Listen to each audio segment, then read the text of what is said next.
Hey team, welcome to another ATP Geopolitics video with myself, Jonathan MS Pierce. This is Ukraine War news update for the 19th of September 2023. I really appreciate you being here. Let's get to where we normally start. Ukrainian general staff figures for the Russian losses for the day before. All the usual caveats apply, of course. You can see those caveats in the description to this video below. So, what do we have? 520 personnel, Russian losses for their troops the day before, 5 tanks, 17 APVs, so an uptick in armored personnel vehicles. Well, that will include infantry fighting vehicles, armored personnel carriers, and mine-resistant ambush protection vehicles. 35 artillery systems is a massive number again. We've seen that really, that category being really hammered over the last 3 months. Certain days get as high as this. We have seen as many as 40 lost in a day. Of course, the question is always, how many do they have? How long can they keep sustaining these losses? 2 multiple launch rocket systems, 1 anti-aircraft warfare system. So that's going to hurt. Of course, it does depend what the anti-aircraft warfare system is, how high value it might be. And we have 15 drones, 17 cruise missiles. That's probably from 2 nights ago. 30 vehicles and fuel tanks, again an uptick there as well. That's going to hurt their logistic capability, and 2 pieces of special equipment. So not an unusual day. It's kind of what we have seen to varying degrees over the last few months. Just another really tough day of Russian attrition, and hopefully, as I keep saying, at some point this will be enough for the Ukrainians before they decide to take their next action. Well, when we look at Oryx, the aggregator for visually confirmed losses, there are 24 Russian pieces of equipment lost, 5 Ukrainian, so that's almost a 5-to-1 ratio, Russian to Ukrainian. Let's have a look at the types of stuff that they've counted. Here we have quite a large number of tanks, ranging from T-62s up through 72s to T-80s. Then we have a number of armored vehicles, before getting to some artillery and Estrella surface-to-air missile system, and also a book, and 2 more books. So different elements of those anti-aircraft warfare systems, and that could be counting up what was lost over the last week. We've seen quite a few bits of footage of books being taken out. On another one down here, goodness me, so that's 2, 4, 5, 6. Well, we've got an S300 there, and then we've got an S300 V4 Telar, as well as a Tel that's Erector launcher system. So my goodness, that's just a massive collection of air defense pieces of equipment there, and I think that's probably reflecting activities taken place over the last week rather than the last 24 hours. That's for sure. But, you know, that's a really high value loss for the Russians there. For the Ukrainians, they have seen just one of those is a drone. One of those is a counter-mortar, counter-battery radar. That's been damaged. That'd be a fairly high value system, no doubt. And then the rest are fairly low value vehicles that have been taken out. So, comparatively speaking, that is. So definitely in favour of the Ukrainians there, and a lot of this will be down to distant strikes into Crimea, I would have thought, with regard to some of those anti-aircraft systems, but the books as well could be anywhere on the front line. We just see a lot of footage, as I've said.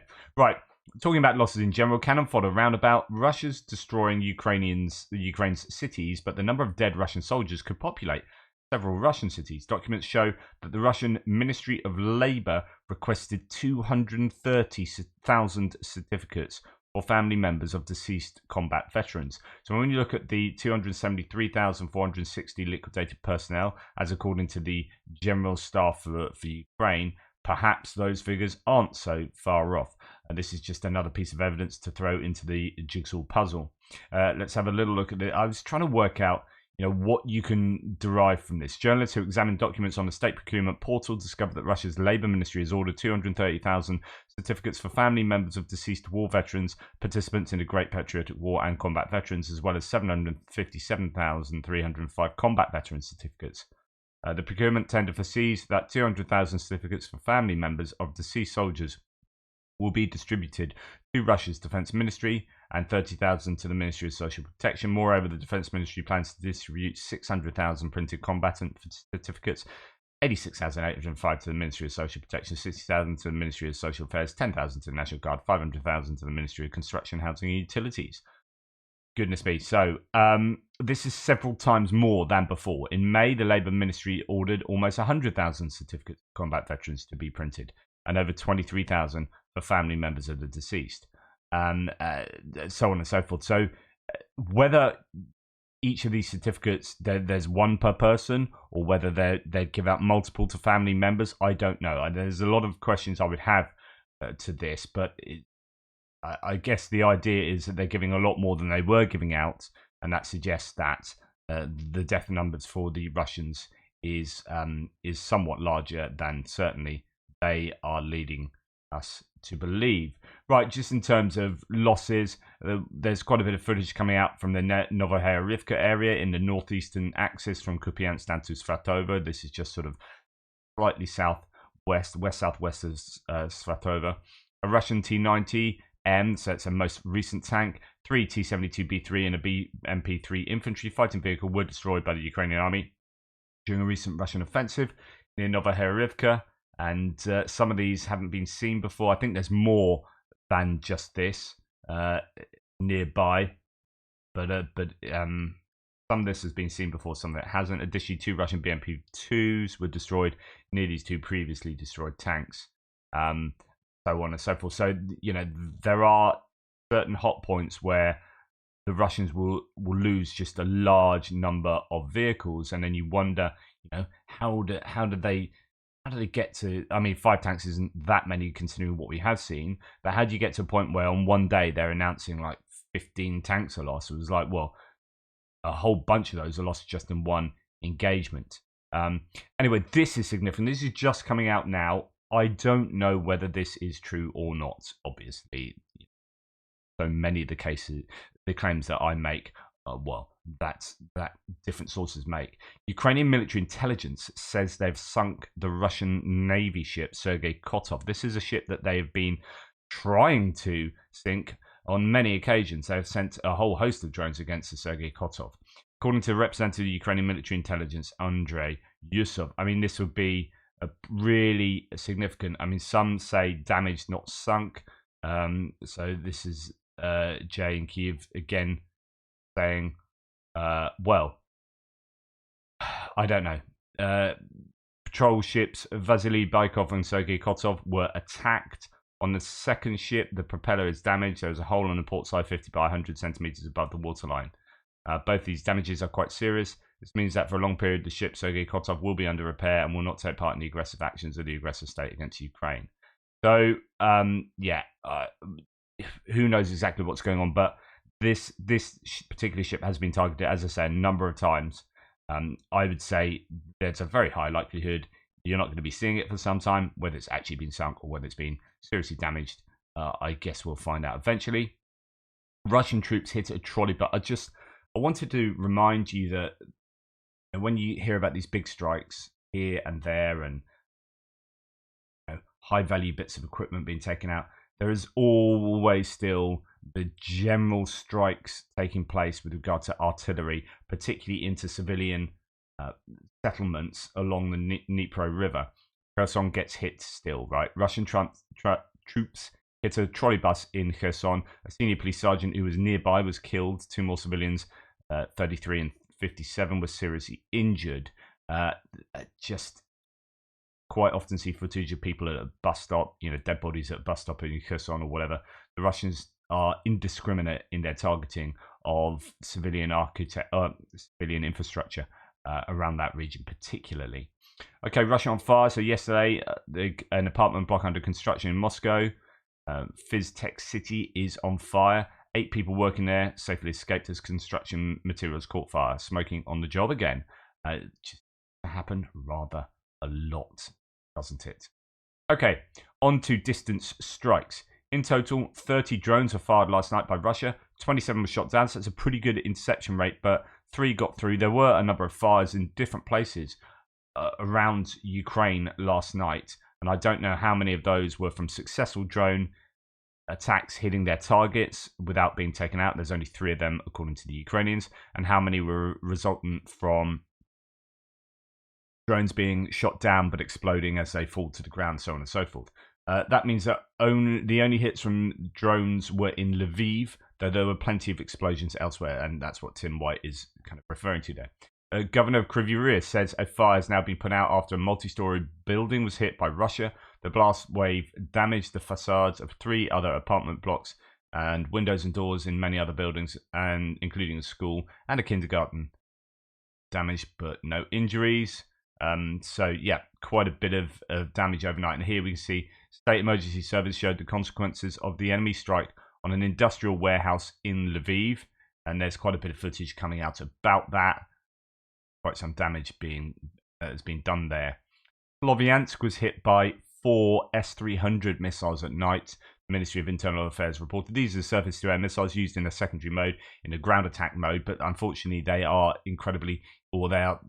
somewhat. I mean, the data on this isn't great. I've shared with you, I did a whole segment on this right near the beginning of the war, or certainly like a year ago, talking about there's some Belarusian reports out from, long before the war, doing tests on these S-300s being used in their ground attack mode.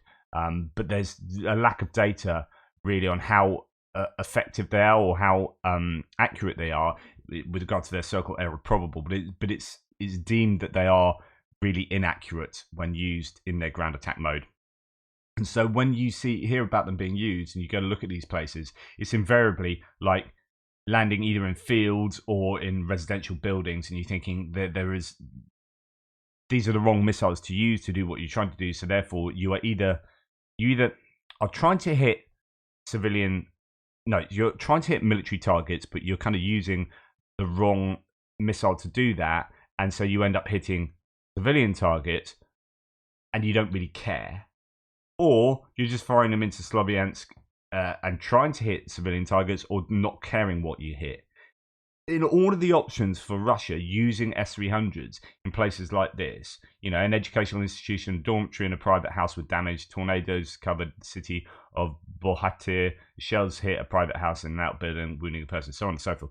All this kind of activity, you're thinking Russians don't come out looking good with any of the options there. They're just, yeah. Okay, it's reported that so this is quite big news yesterday. It's reported that there was a direct hit on the administration of the head of the so-called Donetsk People's Republic, Denis Pushilin, Donetsk. So the administration buildings in Donetsk hit quite significantly yesterday. And I don't know what the outcome is, but Donetsk is able to be hit by quite a number of different sort of munitions. It is very close to the front line. Anyway, today, Tokmak, Melitopol, Bryansk in Russia as well. There are claims there are explosions there. Sounds of explosions reported in Bryansk there. Melitopol has been hit a number of times. There are at least 5 explosions heard, according to the mayor of Melitopol, Ivan Fedorov. And we've got video footage of the impact moment of one of them.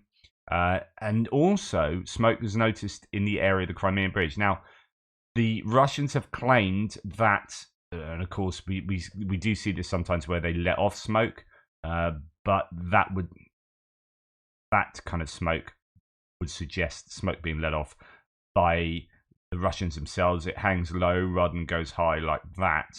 Yeah.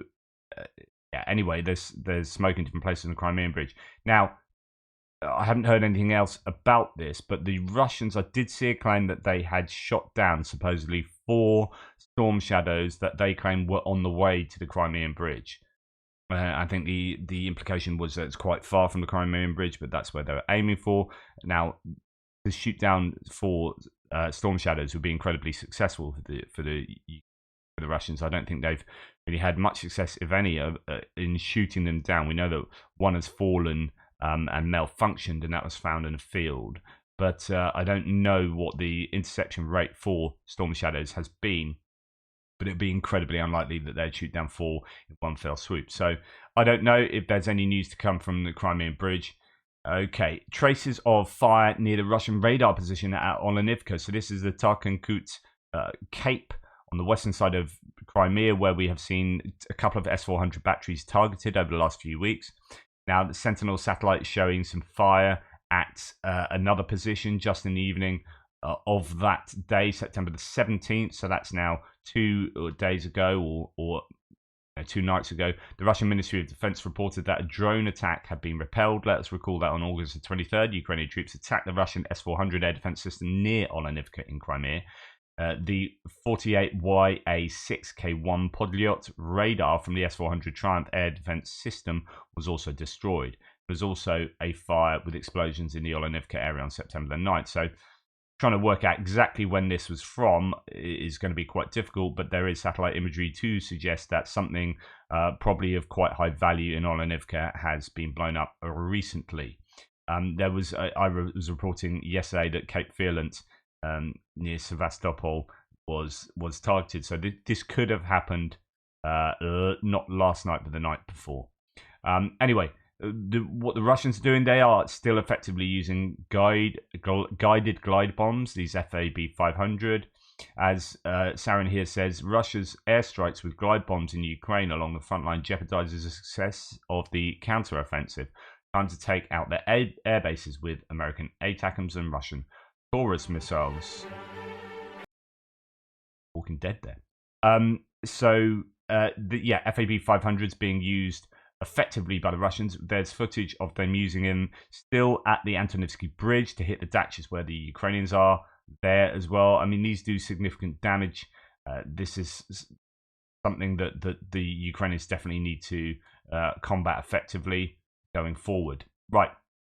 Now we're going to go on to other bits and pieces. I reported yesterday that 6 deputy defense ministers were dismissed, although they were not all deputy defense ministers, according to Kyiv Independent, as previously reported. First Deputy Defense Minister Alexander Pavlyuk, kept his post, so one of them did remain. And Tim White says, earlier I reported the dismissal of Hanna Maliar from Ukraine's Ministry of Defense. Many have written saying this always happens. It doesn't. So I was saying that. Indeed, not all were sacked this time. Some tried to blame Hanna Maliar for deaths in Andriivka. RBK says she won't be reappointed. So I think there might be different reasons why each of those were moved on, but Hanna Maliar, it appears, has not just been moved on, but sacked outright. Then I saw this. This is a pretty horrific interview. So much in this that's just, oh my goodness. It's a POW interview, so all the caveats apply to that.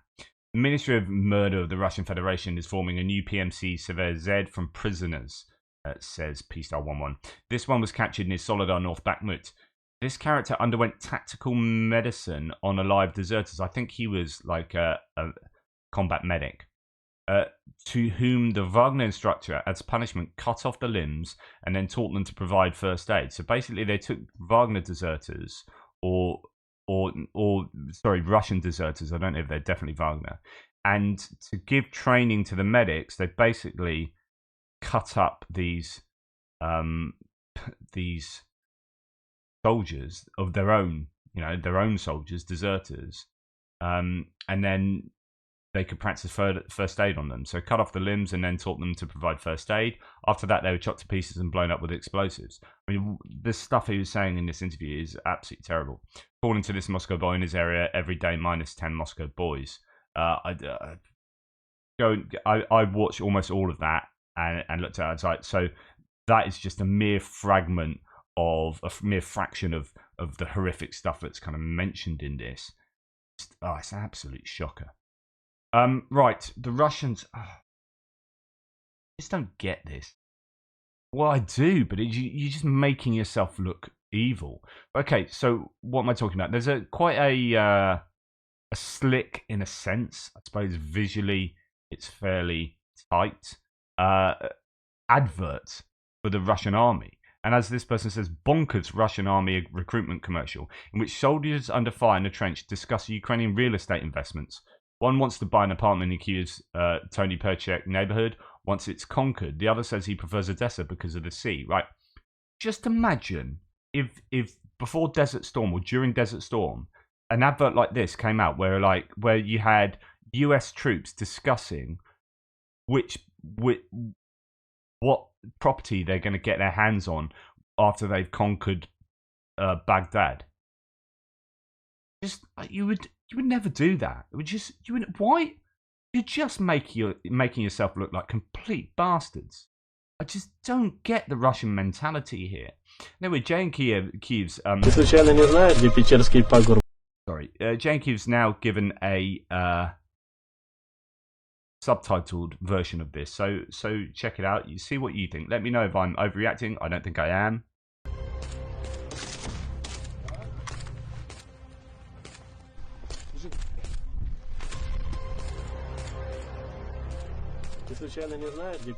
Do you happen to know where in Kiev Perchek Hill is?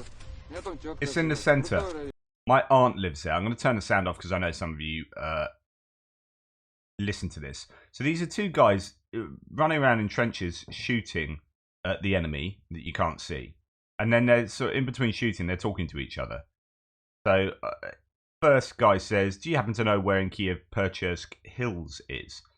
And the next guy says, it's in the center. My aunt lives there. Why?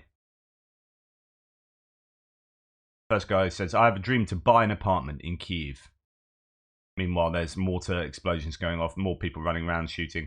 After fighting, when we take Kiev, I will move there with my family. Then kind of credit bits come up. And then it carries on. I'll go to Odessa, says the other guy, loading his gun. I love the sea. What are you doing? Just casually talking about exploiting, or like, I suppose he says I'll buy a place, but it's like, it's the idea that we're going to own Ukraine soon. It's like there's no pretending this is anything else other than invading and occupying another country, Kiev included. So this is maximalist, right? This is, we will occupy. I mean, this has been sanctioned by the Russian MOD, right? We will occupy Kiev. We will own Kiev. We won't occupy it. It'll be part of Russia. And after that, I'm going to buy a nice apartment there. Cow. Right. This is a good article in the Kiev Independent. Surovikin Lines Gerasimov Tactics. I'm going to go through a little bit of it because I think it's a good analysis. What we're doing for time. Yeah, I think I've just about got time. So this is talking about the tactics that the Russians have been using in order to do their defensive work, right? Russian troops have built up hundreds of kilometers of competent multi-layered fortifications well suited for the defense in depth, yet spend months defending in front of the first line with most available forces, not just defending, but counter-attacking with infantry fighting vehicles and artillery pieces they can't afford to squander. It's interesting, this, because like this is exactly what I've been saying for the last few weeks. So it makes me feel like sometimes I know what I'm talking about occasionally. Quote, the Russians have constructed a defense in depth in the south of Ukraine, but spent most of the counteroffensive not using it, says Michael Kaufman.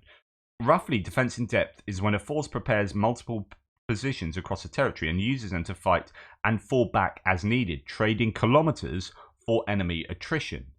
In Zaporizhia Oblast, there are three main layers running perpendicular to the Ukrainian attack, with smaller supporting layers enhancing them here and there. Defences also run along major roads and encircle important towns like Robotyne, which Ukraine took in early September. Each line has layers of its own, with trenches and strong points at their platoon, company, and battalion levels, plus belts of minefields, tank obstacles, and other hindrances.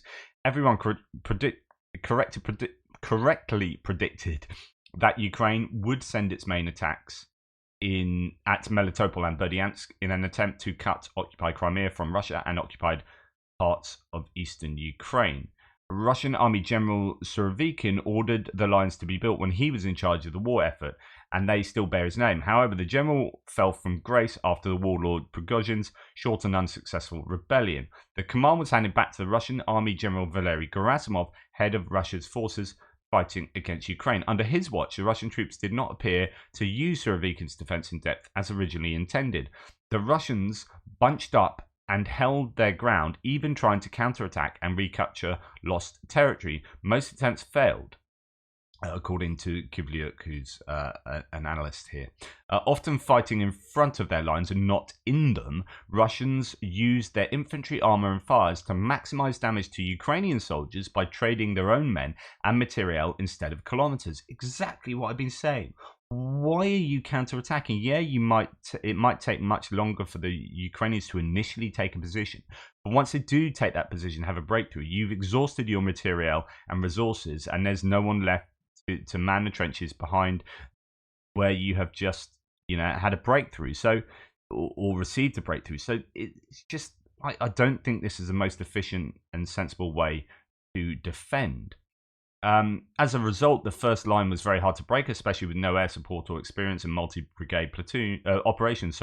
Yet Russian troops have endured heavy losses. Quote, the Russian military has lost significant amounts of armored fighting vehicles in these counterattacks in order to prevent the Ukrainian forces from gaining momentum, Kaufman said, and that's a very costly strategy. The enemy has a lot of infantry, but not enough equipment and IFVs, and is forced to run around on their legs where maneuvers are concerned, Kivliuk said. They're doing what commanders tell them, but their shortages prevent them from doing it correctly. Most existing vehicles, artillery, air defense, and communications Russia needs to defend are between the first and second lines, Kivliuk said. There isn't much available between the second and third.